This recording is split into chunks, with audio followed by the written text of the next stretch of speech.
Kurt Busch says his decision to retire and step aside for Tyler Reddick to take over the 45 car 1 year early is more being unselfish and respecting what has to happen in the industry. Brett, spot on, spot off. Oh, man. This one's complicated for me, Jason. I've lived in this sport for a long time. I remember Ernie Irvin's wreck at Michigan, which was his second big wreck at Michigan that left him forever mentally changed. You know, his vision was different. I saw the Steve Park accident at Darlington. I saw Jerry Nadeau wreck at Richmond, and all of those guys suffered head trauma. And I admire Kurt for not getting back in this race car, because clearly this concussion sent him spiraling to the point that he couldn't return and do something that he's loved his entire life. I mean, all these guys know is racing, buckling into a car. They know putting that helmet on is dangerous. They know they might not come back. And for him to say he's done is it sucks, but it's the right thing to do. You know, the last thing that I would want to see is anybody have their quality of life completely change because they thought they needed to run one more race. I say this all the time about my friend Casey Kane. I wish he would stop racing because he suffered multiple injuries, and at some point it's not worth it. But these guys, me and Freddie call it a disease. They've got this terrible disease where they can't stop racing. Even Dale Jr., like, he doesn't have to race. There's not a day in his life that he has to put on a helmet and go drive a race car. So when I look at what Mark Martin says about I'm done racing, when I look at what Elliott Sadler did when he got out of the car, I'm done racing, they have their life. They have their family. And I admire Kurt for doing the right thing for him and himself. He also took it really easy on the situation he's in. I thought he took a very high road on his approach to, you know, how he got concussed and the situation he's in and how he got into it. So I hate to see Kurt Busch hang up his helmet? Yes, I do, because I've been on teams he was at, and he makes everybody around him better. He really is a good teammate. And at the end of the day, though, Freddie, like, good for him. Yeah, I mean, Kurt is the ultimate team guy right now. You know, I don't know. I can't speak to how his career went before he got to us. I know one thing. I know every team he's ever been with has been better the day he left than it was when the day he got there, you know. And I've seen that firsthand, what he's meant to our team this year, what he's meant to Bubba. I mean, Bubba obviously took a huge step forward this year. We're winning races. We're contending for wins. And a lot of that's due to Kurt. You know, Kurt's leadership and what to look for, what to key in on each run of each race is big for us. But like I said, I think Kurt wants I think this decision gets drawn out so much because Kurt wants nothing more than to be able to get back in that race car. He wants to be able to write his own ending to his story. Unfortunately, that's unlikely right now. But the Kurt, as I said, being the ultimate team guy, he's putting the team first here because he knows that 23XI's goal is for that 45 car to compete for a championship next year.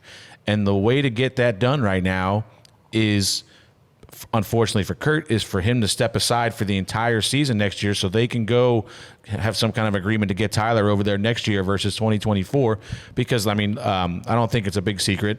There was another driver, which was John Hunter, that was going to be plan B or C, whatever you want to call it, that if they couldn't get Tyler and Kurt was unfortunately not able to go, that I think John Hunter was going to be the guy they chose to drive the car.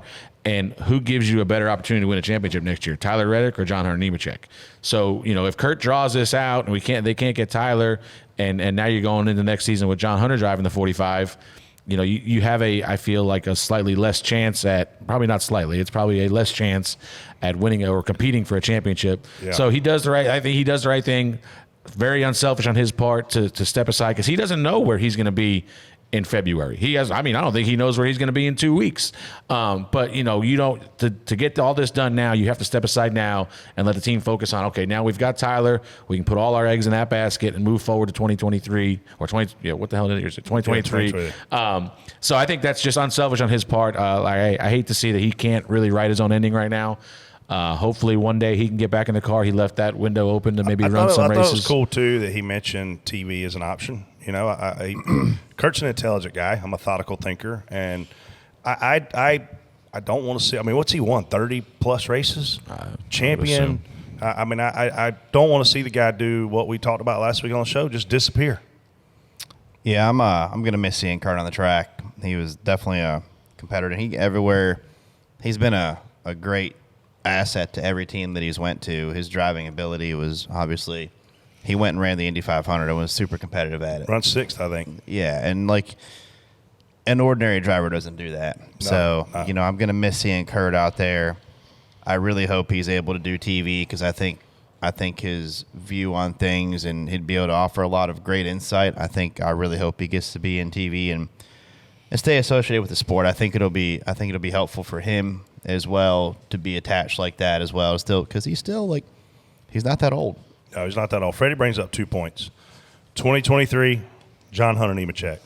I think the whole Kyle Busch thing threw everybody for a loop. I think we all thought that the plan would be for Ty Gibbs to get into the 19 in 2024 based on how the year was going. And then we hit, May, June, obviously contract talks with Kyle stalled, and he ended up leaving Toyota. Well, now you got Ty Gibbs. It appears to be heading to the 18 car. You've got Martin on a 1-year deal that's left.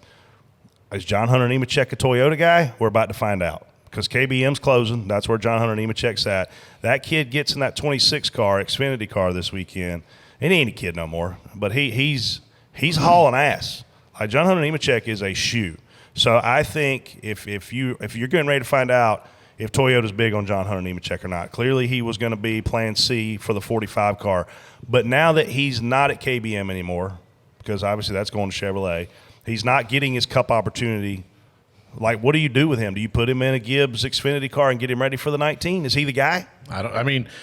It tells you what they think about him. I don't know if that's a Toyota or if that's 2311 that thinks so highly of him that he's their backup option. But yeah, like we've talked about here, I said I think early in the year, like if I'm picking somebody out of the truck series, we were talking it was Zane or John Hunter, and I think it's John Hunter. I think he impresses every time he gets in something. He was impressive in the 38 car for most of the season. Well. He Got in that. He's impressive when he gets in the 26. He's really impressive when he gets in the 18. If I don't know that there's a seat for him at the Gibbs Xfinity team, especially. I don't know what kind of funding he's got. Toyota would have to, I think, heavily back him to get him in the Gibbs car. But he deserves to be in something.